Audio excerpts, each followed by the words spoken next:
ഞാനിപ്പോൾ ഉള്ളത് മോട്ടു പട്ലുവിന്റെ നാട്ടിലാണ്. ഇനി ഇതിന്റെ ലൊക്കേഷൻ ചോദിച്ച് ആരും വരാം. ലൊക്കേഷൻ ഉള്ളത് ഇന്ത്യയിൽ തന്നെ. നമ്മളെ ഡ്രോപ്പ് ചെയ്യാൻ ഒരാൾ വരുമെന്ന്. ഇതാണ് നമ്മുടെ ഇൻസ്പെക്ടർ ചിങ്കം.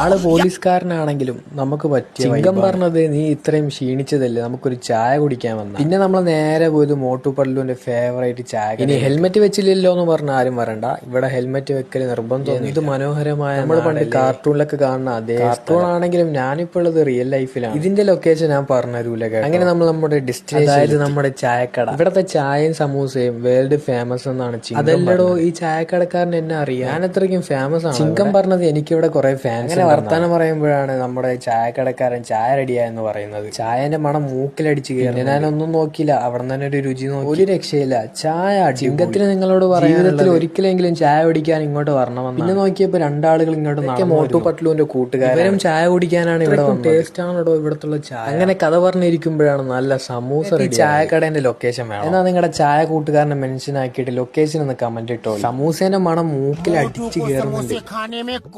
സമൂസേന്റെ മണം എവിടെയുണ്ടോ അവിടെ മോട്ടും പട്ലും ഓടി. പക്ഷെ രണ്ടെണ്ണം എത്തിയപ്പോഴേക്കും ഞാൻ സമൂസ ഒറ്റയ്ക്ക് നിന്ന് കഴിച്ചു. ചിങ്കത്തിന് ഡ്യൂട്ടി ഉണ്ടെന്ന് പറഞ്ഞ് ചിങ്കം. പിന്നെ എനിക്ക് നാട് കാണിച്ചെന്നത് മോട്ടു പട്ലു. പോകുന്ന വഴിക്ക് നമ്മുടെ ബോക്സറിനെ. ഏതാ ഓന്റെ നടത്തം.